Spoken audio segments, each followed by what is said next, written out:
अस्सलाम वालेकुम dear students. आज हम लोग chemistry class 9 chapter number 5 start करेंगे। हम जो चैप्टर नंबर 5 है वो फिजिकल स्टेट्स ऑफ मैटर। सबसे पहले हम अगर इसका इंट्रोडक्शन कर लें तो मैटर जो है उसकी डेफिनेशन डेफिनेटली आप लोगों को मालूम होगी। हम लोगों ने चैप्टर नंबर 1 के अंदर भी पढ़ी थी, पिछली क्लासेस में भी आ चुकी है। मैटर क्या होता है? Anything having mass and occupied some space, जिसका कोई वजन हो और वो चीज जगह घेरती हो, उसको हम कहेंगे कि ये हमारे पास मैटर है। In this respect everything in this universe is matter. इस लिहाज से इस कायनात की हर चीज जो है वो मैटर है। अब इसी तरह हम लोगों को मालूम है कि मैटर की कुछ फॉर्म्स हैं, कुछ स्टेट्स हैं जो हम लोग छोटी क्लासेस से ही पढ़ते आ रहे हैं। वो हमारे पास कौन कौन सी हैं? Gas, liquid and solid. These are the three types of matter, states of matter, which we study in this chapter, जो इन डिटेल हम इस चैप्टर के अंदर पढ़ेंगे। इंट्रोडक्शन के अंदर तकरीबन वो तमाम बातें आएंगी जो फिर आगे चल के हमने इस पूरे चैप्टर के अंदर इन डिटेल स्टडी करनी है। अब अगर हम सबसे पहले first of all we talk about the gas. जब हम गैस की बात करते हैं तो हमें क्या मालूम है? It do not have definite volume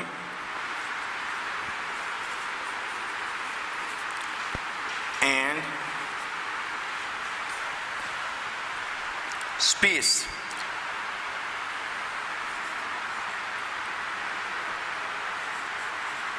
shape, इसकी कोई खास वॉल्यूम नहीं होता, शेप नहीं होती। It means it can occupy all the available space.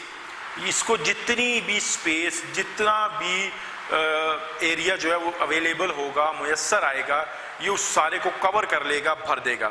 इसकी मिसाल हम यूं दे सकते हैं कि मिसाल के तौर पे अगर मैं 5 किलो के सिलेंडर जो है उसके अंदर 1 kg गैस जो है वो फिल करवाऊं तो क्या होगा? क्या वो 1 किलो जितनी जगह चाहिए हो उतनी ही जगह लेगी या पूरे सिलेंडर में घूमेगी?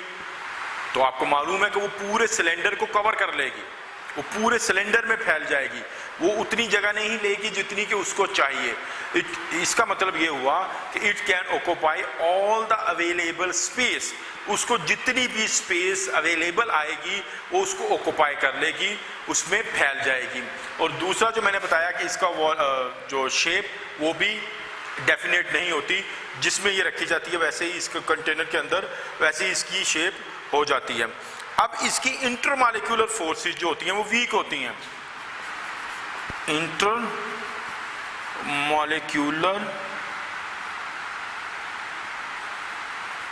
Forces, intermolecular forces are weak. Intermolecular forces इसकी वीक होती हैं।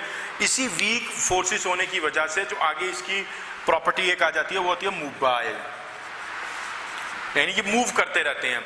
अब इंटरमॉलिक्यूलर फोर्सेस जो है हम लोगों ने चैप्टर नंबर 4 के अंदर पढ़ी थी इन डिटेल। इंटरमॉलिक्यूलर फोर्सेस जो होती हैं वो बॉन्डिंग फोर्सेस से वीक होती हैं, जो एक मॉलिक्यूल को दूसरे मॉलिक्यूल के साथ जोड़े रखती हैं। वाटर के मॉलिक्यूल के अंदर हमने इसकी एग्जांपल को पिछले चैप्टर में स्टडी भी किया था। तो इसकी इंटरमॉलिक्यूलर फोर्सेस जो होती हैं वो वीक होती हैं, यानी एक मॉलिक्यूल की जो दूसरे मॉलिक्यूल के साथ अट्रैक्शन है या फोर्स है वो कमज़ोर होती है। उस फोर्स के वीक होने की वजह से ही ये मॉलिक्यूल जो होते हैं गैस के, ये रैंडम मोशन के अंदर होते हैं, मोबाइल रहते हैं, यानी घूमते रहते हैं। अब इसमें से एक इसका पॉइंट ये भी आ जाता है कि इनकी काइनेटिक एनर्जी बहुत हाई होती है, इनकी काइनेटिक एनर्जी बहुत हाई होती है। इनकी इंटरमॉलिक्यूलर फोर्सेस के वीक होने की वजह से ही इसके जो पार्टिकल्स होते हैं वो एक दूसरे की तरफ, एक दूसरे के करीब नहीं होते, एक दूसरे से दूर दूर रहते हैं। अब इसी गैस के अंदर ही एक सबसे बड़ी जो इसकी खसूसियत है वो इसका प्रेशर। जब ये पार्टिकल्स मूव करते हैं इनके दरमियान इंटरमॉलिक्यूलर फोर्सेस वीक होती हैं तो क्या होता है? ये पार्टिकल्स आपस में टकराते हैं, जिस कंटेनर के अंदर हो उस कंटेनर की वॉल से टकराते हैं तो वहां पे प्रेशर एक्सर्ट करते हैं। जिसको हम लोग प्रेशर कहते हैं। ये प्रॉपर्टी जो है आगे चल के हम इसकी गैस की प्रॉपर्टीज के अंदर इन डिटेल पढ़ेंगे, अभी जस्ट हम इंट्रोडक्शन के अंदर हैं। तो ये प्रेशर जो है ये गैस की एक डेफिनेट एक पर्टिकुलर जो है करेक्टरिस्टिक्स है जो यहाँ पे हमें बताई गई है। और उसके बाद जो होता है प्रेशर जो है वो अफेक्ट होता है टेम्परेचर से। तो ये कुछ जो प्रॉपर्टीज हैं जो इंपॉर्टेंट थी गैस से रिलेटेड, वो हमने यहाँ पे देखी इंट्रोडक्शन के, और इन्हीं प्रॉपर्टीज को इन डिटेल हमने आगे चल के चैप्टर के अंदर स्टडी करते जाना है वन बाय वन। अब आगे आ जाती है बारी लिक्विड की। अब इसमें जो होता है इसके अंदर डेफिनेट वॉल्यूम तो होता है,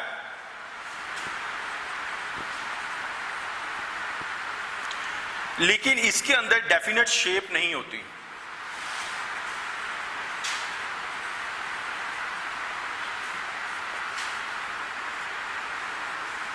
अब जैसे मैंने आपको मिसाल दी थी कि मिसाल के तौर पे अगर हम 5 किलो या 10 किलो के सिलेंडर के अंदर 1 किलो गैस को भरवाएंगे तो क्या होगा, वो 1 किलो जितनी जगह नहीं लेगा वो पूरे सिलेंडर की स्पेस को कवर कर लेगा। अगर रूम के अंदर होगी तो वो पूरे रूम को कवर कर लेगा। लेकिन अगर मैं 1.5 लीटर वाले जग के अंदर 1 गिलास पानी लूं तो क्या वो सारे जग को भर देगा? नहीं भरेगा। इसका मतलब ये हो गया कि इसका वॉल्यूम डेफिनेट है, जितना होगा उतनी ही स्पेस लेगा, but it do not have definite shape. इसकी शेप डेफिनेट नहीं होती, पर्टिकुलर नहीं होती। अगर आपने कप के अंदर पानी डाला है तो वो आपको कप की तरह का नजर आएगा, गिलास के अंदर डाला है तो गिलास की तरह का आएगा। It attain the shape of the container in which it kept. जिस कंटेनर के अंदर उसको रखा जाएगा, उंडेला जाएगा, वो उसी की शेप को इख्तियार कर लेगा। तो ये इसकी एक प्रॉपर्टी हो गई। उसके बाद जब हम आगे बात करते हैं इंटरमॉलिक्यूलर फोर्सेस की, तो इसकी जो इंटरमॉलिक्यूलर फोर्सेस होती हैं वो स्ट्रॉन्ग होती हैं।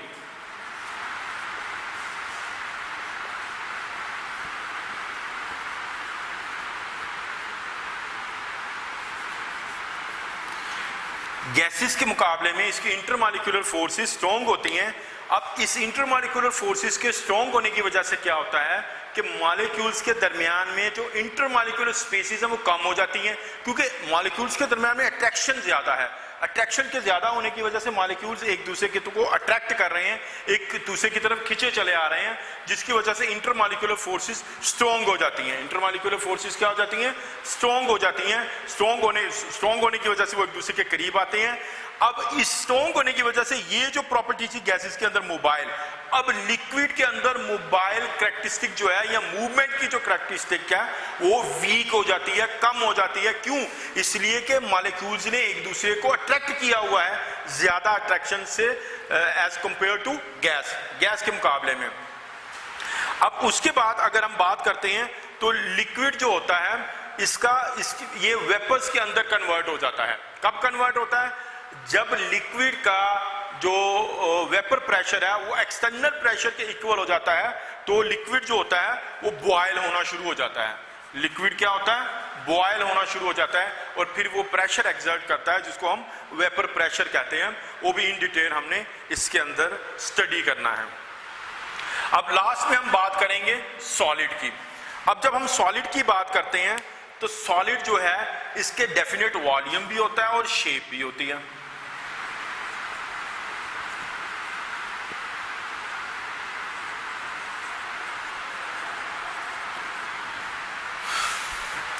यानी वॉल्यूम भी डेफिनेट होगा और शेप भी।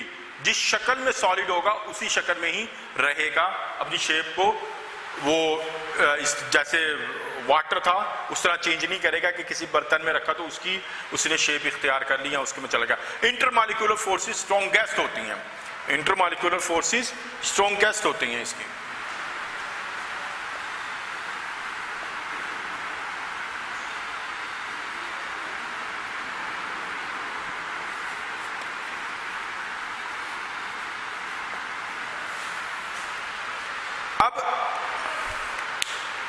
जो सॉलिड है उसके पार्टिकल्स के दरमियान में, उसके मॉलिक्यूल्स के दरमियान में जो इंटरमॉलिक्यूलर फोर्सेस होंगी वो लिक्विड और गैस दोनों के मुकाबले में स्ट्रॉन्ग होंगी। यही वजह होती है कि ये जो प्रॉपर्टी अब मोबाइल वाली आ गई है वो इनके अंदर नेग्लिजिबल होती है। यानी सॉलिड के जो पार्टिकल्स होते हैं वो मूव नहीं करते, वो जस्ट वाइब्रेट करते हैं। उसकी वजह क्या है? उनके इंटरमॉलिक्यूलर फोर्सेस जो होती हैं वो स्ट्रॉन्ग होती हैं, मजबूत होती हैं, जिसकी वजह से पार्टिकल्स पैक होते हैं, करीब करीब होते हैं, इकट्ठे होते हैं। और इसी प्रॉपर्टी की वजह से क्या होता है? इंटरमॉलिक्यूलर स्पेसिस भी कम होती हैं, जिसकी वजह से एक प्रॉपर्टी है कंप्रेसिबिलिटी, दबाव डालना। वो गैसेस में सबसे ज्यादा है, वो जब हम उसको स्टडी करेंगे तो फिर उसमें बता देंगे, लेकिन सॉलिड्स के अंदर वो नेग्लिजिबल है, ना होने के बराबर है। ये कुछ प्रॉपर्टीज थी। उसके अलावा जो लिक्विड्स होते हैं ये टू फॉर्म्स के अंदर मौजूद होते हैं हमारे पास।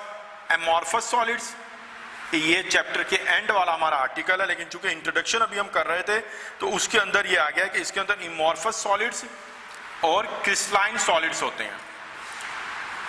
ये इस टू फॉर्म्स के अंदर होते हैं। तो वहां पे चल के हम इनको, इमॉर्फस जो होते हैं वो शेपलेस होते हैं, यानी ऐसे सॉलिड जिनकी कोई शक्ल सूरत ना हो, इररेगुलर शेप हो, ठीक है ना। और जो क्रिस्टलाइन होते हैं वो पर्टिकुलर शेप हो, जिनकी शक्ल हो, उनको हम क्रिस्टलाइन सॉलिड्स कहते हैं। तो ये इस सॉलिड जो होते हैं ये इन टू फॉर्म्स के अंदर पाए जाते हैं। तो ये इस चैप्टर का इंट्रोडक्शन था, ठीक है। नंबर 1, मैं इसको एक बार फिर जर्नल रिपीट कर देता हूँ। गैस हमने बात की सबसे पहले फिजिकल स्टेट्स ऑफ मैटर की। फिजिकल स्टेट्स ऑफ मैटर की जब हमने बात की तो सबसे पहले हमने मैटर को डिफाइन किया। उसके बाद हमने कहा जी हमारे पास जो फिजिकल स्टेट्स ऑफ मैटर हैं वो गैस, लिक्विड और सॉलिड है। गैस, लिक्विड और सॉलिड है। अब सबसे पहले हम लोगों ने गैस की बात की, इसकी कुछ कैरेक्टरिस्टिक्स की बात की। तो हमने कहा कि इसका जो वॉल्यूम है वो डेफिनेट नहीं होता और इसकी शेप लेके भी डेफिनेट नहीं होती है। उसको मैंने फिर आपको एग्जांपल्स के जरिए एक्सप्लेन किया। उसके बाद इनके दरमियान में जो गैस के पार्टिकल्स हैं, इनके दरमियान में इंटरमॉलिक्यूलर फोर्सेस जो होती हैं वो वीक होती हैं, कमजोर होती हैं। अब मूवमेंट जो होती है वो गैस मॉलिक्यूल्स के दरमियान में बहुत ज्यादा होती है। ये फ्रीक्वेंटली मूव कर रहे होते हैं, रैंडमली मूव कर रहे होते हैं, ठीक है। और उसके बाद हमने प्रेशर की बात की। जब ये मूव करते हैं इनकी काइनेटिक एनर्जी हाई होती है, तो क्या होता है कि इनके पार्टिकल्स जो होते हैं वो आपस में कोलाइड करते हैं और वॉल्स ऑफ द कंटेनर के साथ भी कोलाइड करते हैं, जिसकी वजह से वो प्रेशर एक्सर्ट करते हैं और ये इसमें एक प्रॉपर्टी आ जाती है प्रेशर की। अब लिक्विड के अंदर हमने कहा कि इसकी डेफिनेट वॉल्यूम तो है लेकिन शेप नहीं है, जिस पर it take the shape of the container in which it kept. Intermolecular forces की बात की कि इसके अंदर स्ट्रॉन्ग होती हैं। और फिर हमने कहा कि जब लिक्विड्स का जो ये वेपर्स में कन्वर्ट होते हैं, वेपर प्रेशर जो होता है वो जब एक्सटर्नल प्रेशर के करीब के इक्वल आ जाता है तो लिक्विड होता है जो बॉयल होना शुरू हो जाता है। एंड में हम लोगों ने सॉलिड की बात की। तो सॉलिड जो है हमने बताया कि इसका वॉल्यूम भी डेफिनेट होता है और शेप भी होती है। इसकी इंटरमॉलिक्यूलर फोर्सेस जो होती हैं वो गैस और लिक्विड के मुकाबले में बहुत ज़्यादा स्ट्रॉन्ग होती हैं। उनके स्ट्रॉन्ग होने की वजह से इसके पार्टिकल जो है वो मूव नहीं करते हैं, ठीक है। और फिर हमने बात की थी कि जो इस चैप्टर के अंदर हम पढ़ेंगे सॉलिड जो है वो 2 टाइप्स होती हैं, एमॉर्फस सॉलिड्स और क्रिस्टलाइन सॉलिड्स। तो ये हमारा आज का लेक्चर था जो जस्ट अभी इंट्रोडक्शन था इस चैप्टर का। कल हम कुछ कैरेक्टरिस्टिक्स पढ़ेंगे गैस की। तो इस तमाम को आप लोगों ने लर्न करना है, इन कैरेक्टरिस्टिक्स को। ये पूरे चैप्टर के अंदर आपके काम आएंगी और इससे एमसीक्यूज भी बनेंगे और आप लोगों ने इसको जो है लर्न करना है। और इससे रिलेटेड अगर कोई क्वेश्चन हो तो वो मेरे व्हाट्सएप नंबर पे आप लोगों ने मुझसे करना है। Thank you.